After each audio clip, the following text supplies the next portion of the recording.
Close your eyes and imagine. You're upon a Navy warship in the middle of Vietnam. You have a nice vantage point on deck to watch a nighttime bombardment when, boom!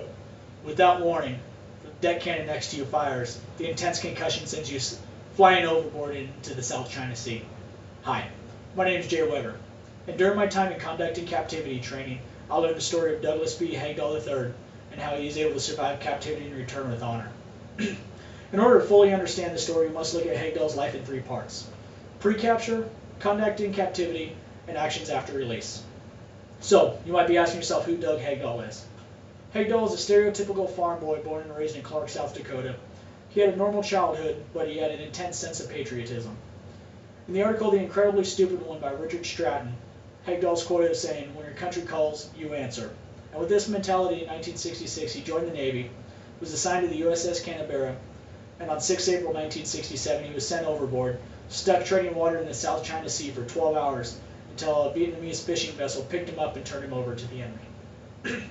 So now that we know who Hagdahl is, let's look at how he survived captivity with honor. Hagdahl had no formal means of survival training. However, he felt the need to associate himself with his captors, which he was able to do because they were farmers. Additionally, Hagdahl immediately recognized the need to downplay his intelligence, and he did this by pretending to be illiterate. He managed to give the impression of illiteracy by not being able to write anti-American propaganda statements and only being able to sign his name, Douglas Hagdahl, Commander, U.S. Naval Reserve. The enemy, not knowing what to do with him, immediately expedited him to the infamous Hanoi Hilton, where they tested his intelligence by making him perform various tasks that he failed at, to include sweeping. Hagdahl would walk around the prison camp with a broom and sweep in irregular broom strokes, making the enemy think that he was so dumb he couldn't even sweep.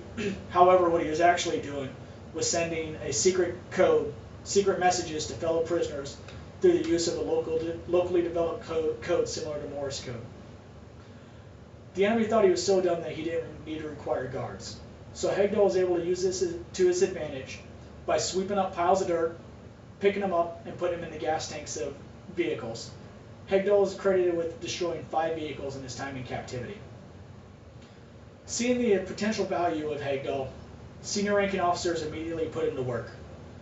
Richard Stratton, his cellmate, taught Hagdahl how to memorize 256 names, service numbers, branch of service, and a confirming fact about every prisoner to the tune of Old MacDonald. Once he was able to memorize all this, Stratton additionally put him to work by memorizing the entire layout of the prison camp. Wanting to do better, Hagdahl convinced his enemies that he wanted to learn how to read, but he couldn't see the letters, so the enemy took him off the prison camp to the local area to get reading glasses, to where Hagdahl was able to memorize the local area. So, now that we know how Hagdahl had conducted himself in captivity, let's see how he was able to use this against the enemy. In a propaganda attempt, the enemy decided to release some prisoners.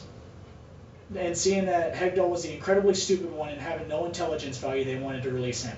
However, Hagdahl, staying true to Article 3 of the U.S. Code of Conduct, refused to accept release without his fellow prisoners. But his commanding officer knew the incredible intelligence value that Hagdahl possessed, and so he issued a direct order to Hagdahl to allow himself to be released. Immediately upon release, Hagdahl was debriefed by the Americans and was able to confirm 256 statuses of people that were unknown at the time. Also, Hagdahl was able to confront the enemy in the Paris peace talks and accuse them of torture. Hagdahl is credited with saving 256 lives during captivity by confirming the status of POWs, forcing the North Viet Cong army to keep him alive. So, today we learned how Douglas B. Hagdahl III survived captivity and returned home with honor by looking at his life pre-capture, conduct in captivity, and actions after release. I hope you're able to understand how this American hero overcame adversity and are able to use his story to overcome adversity yourself. Thank you.